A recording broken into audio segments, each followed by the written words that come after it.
First, I must say you're highly welcome to MAKOKO Waterfront. My name is Sunday SHEMEDE. I'm son of the chief and I'm born and brought up here. I'm more like a spokesperson to the community, and I run the school and the orphanage home here in MAKOKO Waterfront. And again, I want to say thank you for visiting. And I know you're here to experience the community, here to know some things about this place, which I'm here to tell you. This is a community called MAKOKO. In olden days, our ancestors migrated from Badagry. I'm very sure you know where Badagry is. So Badagry shares border with Benin Republic. So that's where Badagry is. So they migrated from Badagry, and what they do then was fishing. They fish in group, 2 persons in a boat and 12 boats per group. 3 groups then were fishing. As they fish around, when they get to a point they found more fish, instead of paddling back to where they come from, because of the stress, they build a house and start staying there. Look for someone who will buy the fish from them. So as they embark on the journey, they've gotten to many destinations, and all these places, they build houses in all these places before getting here. So when they got here, they found a lot of fish compared to the one they've been seeing. So they build a house again and start staying here. This is how they migrated to this place, because of their occupation. And as at that time, they hate something so much, which is crime, most especially stealing. And this is how they give the community the name. People call it MAKOKO. So, for the real name, many people don't understand. So, the real name comes from a traditional drum beaten against a crime committer. So, if you commit a crime, like you steal and you're caught red-handed, we'll bring a very big boat. We'll tie the person in front of the boat. The chief will be in the boat. The elders, the ladies, the men, the women be in the boat. We'll be paddling the boat around the whole community. We'll be beating bound. You see some put powder on their faces, some wear a tear cloth. We'll be beating bound, shouting the person's name, telling the community that the person's name, the family is come from, the person come from, the mother's name, the father's name, and the crime he has committed. For example, if you have stolen the phone, we'll be telling the whole community that he stole the phone, this is his name, this is his father's name, his mother, just to put a shame on the person. You hear them saying something like, oh ma, oh so, so things like that. You hear them saying it, and then after which, we'll send the person away, he or she, away from the community without allowing him to come back, and we're never allowed to come back in this way. That process, we call it Mahoho. That process, we call it Mahoho. And as in this place, we have tribes. We have Ijo tribes, Ilaje tribes, Yoruba tribes, and Egun tribes. And the majority of people in this place are the Egun tribes. Those are people who migrated from Badagry. And the only tribes that practice this Mahoho are the Egun tribes. So other tribes, whenever they're coming to where the Egun tribe, because all these tribes have boundaries. We know you get to this place, you know these are Yoruba people. You get to this place, you know these are Ilajes people. Or you get to this place, you know these are Egun people. We are Egun people. So whenever other tribes come into where they are, it's hard for them to pronounce things in a language then. So if they want to pronounce Mahoho, they say MAKOKO. So that's how we got the name. MAKOKO has been existing for more than 100 years. My grandfather was the very first chief of the whole community, both land and water. He died last 6 years. He was 115 years old. He was 7 years old when they brought him to this place. The community is over 100 years. The strength of the community is fishing. 90% of the people in the community are fishermen. The men goes out to fish, bring the fish back to the women. Is either to smoke or sell it fresh. We have a population of over 200,000 people living on water. And we're blessed with 2 schools. We have Waina Nursery and Primary School. We have part of Solution Nursery and Primary School. Waina School was given to us in the year 2009 to 10 by some group of people called the Yacht Club of Nigeria. White Pass of Solution called the people? Yacht Club of Nigeria. Yacht Club of Nigeria. Through Nigeria Fish Society. Okay. In the year 2009. But before then, if you're a male child, you'll be trained to fish with dad. If you're a male child, trains to sell the fish in the market of the mall. There was nothing like education then. So before I would say that was more or less your system of education, because the education we have is coming from somewhere else. So in this place you don't have to travel by boat to anywhere before you get food stuff yourself. You see people acting on boats, selling it. All you need to do is call the person, buy from them, and they're going. And here we have religions, we have Christians, we have Muslims, and we have traditional worshippers here in this place. On water here, we have over 10 churches. We have 2 mosques, and traditional worshippers also have their place of worship. Here we don't have hospital, but clinic, and a maternity home. And the most sickness here in this place is malaria. Yes. And malaria here is during mosquito season, because there's a way, as a fisherman, there's a way we know how to calculate the water size, and due to our calculations, we know when the seasons of mosquito is. And if you're in season of mosquito, all you need to do is to use your mosquito net and make sure you're safe. You're safe. But if you don't make use of it, you get infected. Yes. And you go to the clinic, they are very good in treating that. So they make sure they treat you and make sure you're fine. And in this place, we have a borehole where we get a drinking water from. And we call the plumbers from the mainland, so they drill boreholes, and we have one of the boreholes there. So drill there, and then they use many pipes as possible, dig down to the ground to get water from the source. So that's the water we use for drinking, cooking, and for washing our clothes. And so thank you very much. Those are some of the things I have to say. Yeah, of course. From what you just explained, you've just given me really from the genesis, and I think going out from here, I have the real information. You made mention of something very important. You run a school. Yeah. Because it's very important for many people to understand that this is a community with its own rules. It's structured. From outside, people have a different perspective. When I came here, I had a different perspective, and you're just changing it, and that's what I want people to understand out there. Yeah. So, but in your role as a leader of the community, I just want you to maybe tell us a little bit, in a nutshell, like some challenges which you think, if there's possibility for contributing into a better day-to-day life of the community, what would be these things? Yeah, I would say the greatest challenges ever happens in 2012, when the government sent us a letter giving us a 72-hour notice to evacuate from the community without providing an alternative. The community with a population of over 200,000, you give them just 3 days to leave without providing anything. So I don't want to go to that story, but I would say the greatest challenges now is education. So people here don't go to school, and so the thing is, when I was young, so I noticed my dad used cane on me every day, sending me to school. But then I don't know how important it is to my life. So, but my friends, my brothers friends, what they do is they go to fish with their parents. So they go along with their parents to fish. But every time I told my dad I want to go to fishing, he said no.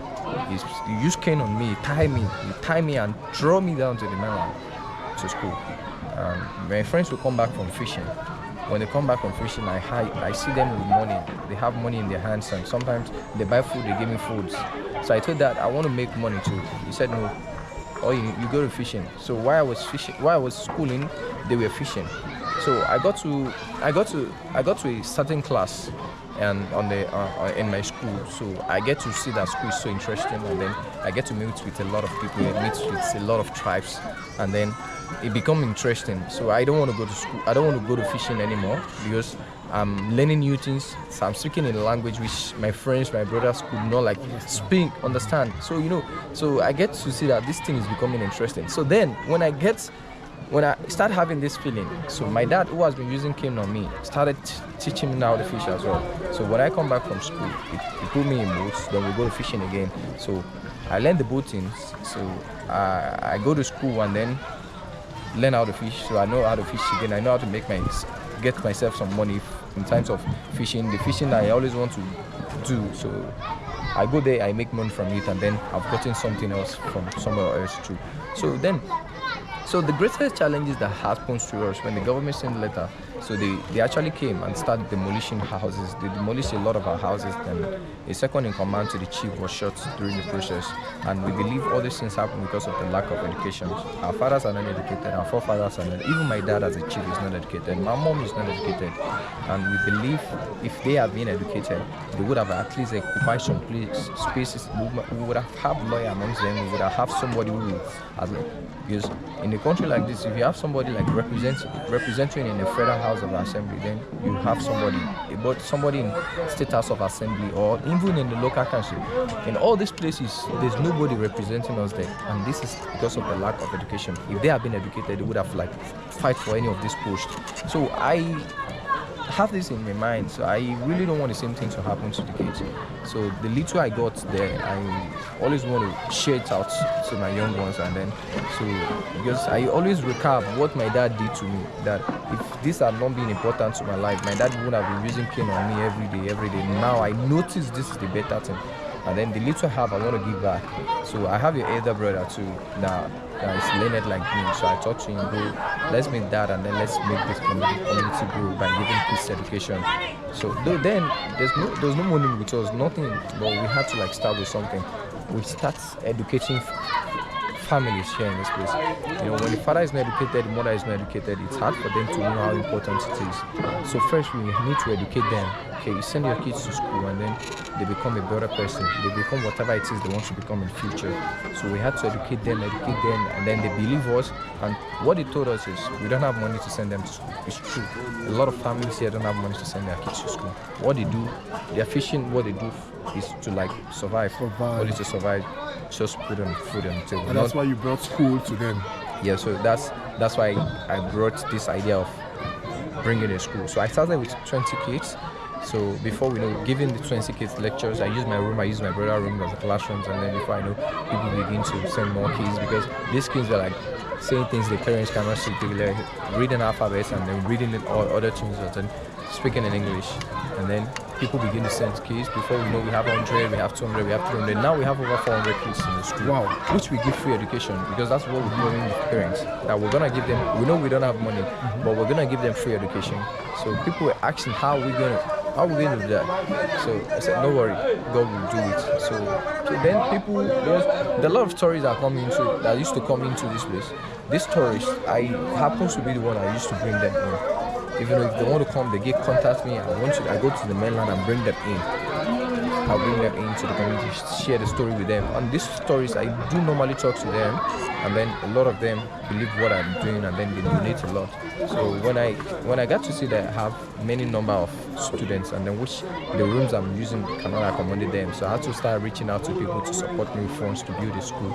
And after building the school, the orphans around, so they need a place to sleep because they jump from houses.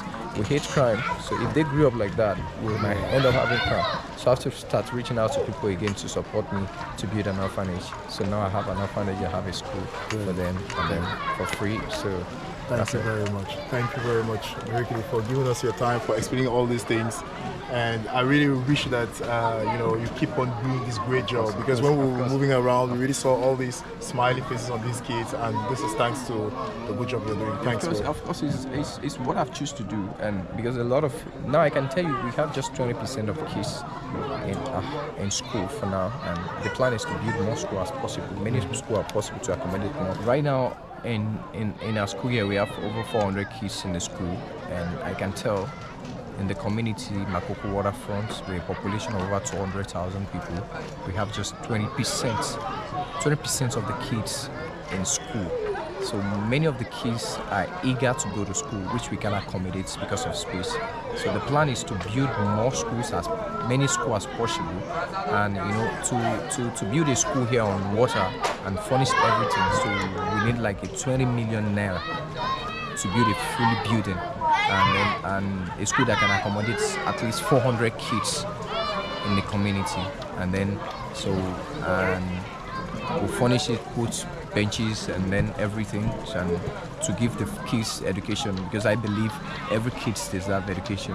They deserve this quality education, not just few people here, because people keep asking me that now that we have just 20% of kids in the school, so how do we select it? So we actually select from families, but yet we can't go wrong. It won't go wrong from all the families. But these kids, they are always willing to go to school, but which we cannot accommodate because there's no space. And one thing about the parents here, they believe their kids, they want their kids to go to school in the environment which they are used to.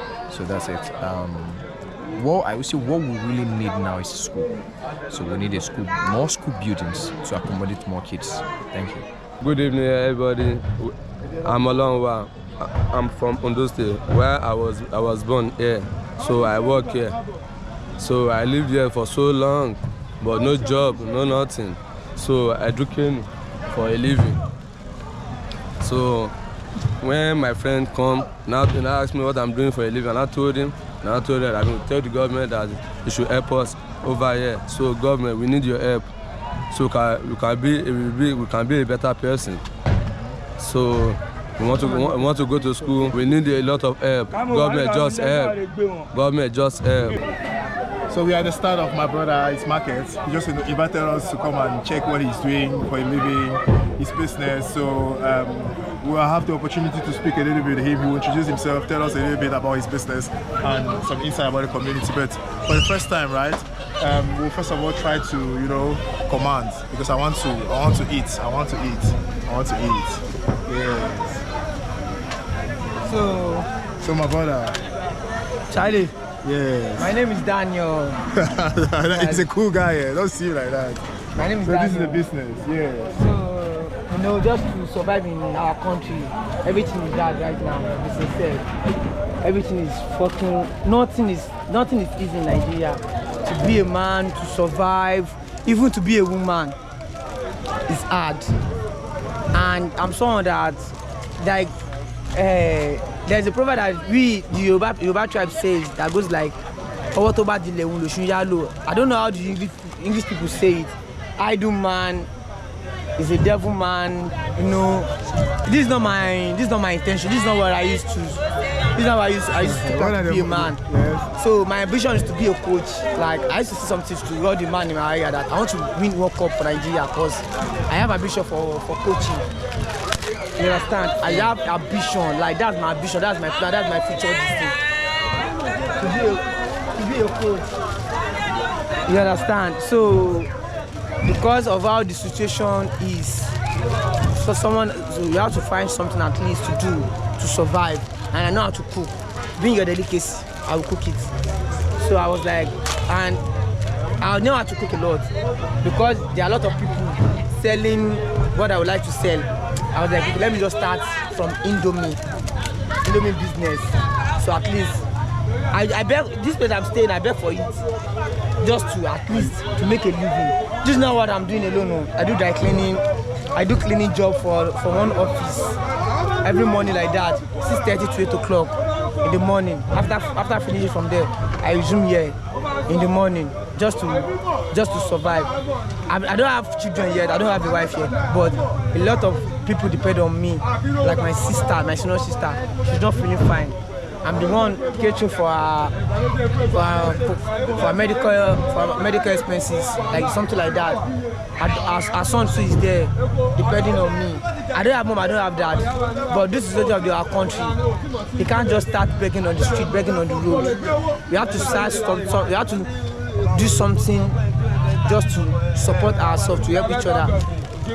Nothing is too small for people, to help people like us here. We are not that. We are not hungry and we are not okay. You understand? So just have to endure to the state of our country. I don't know, maybe if this can get to our president, just to survive.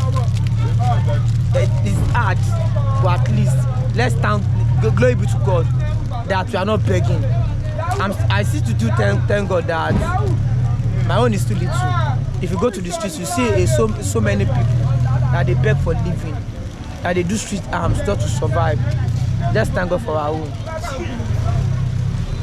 So, bro, I don't know how we can help our situation here. As you can see it, just to make a living. Just to make a living brought me here. This is not my plan. But I learn how to cook. Anything you want to cook. Okay, thank you, my brother. Thank you really for sharing these insights with us. And I mean, this is just the spirit we are trying to empower the African generation out there. No matter your situation, know that there's always a possibility, and do with what you have. Do with what you have. This is a young African Nigerian. He's making something out of his living with what he has. So what is your own excuse? What is your excuse? So I'm leaving you guys here, and I want to taste my guys' food first. See you soon, and God bless you.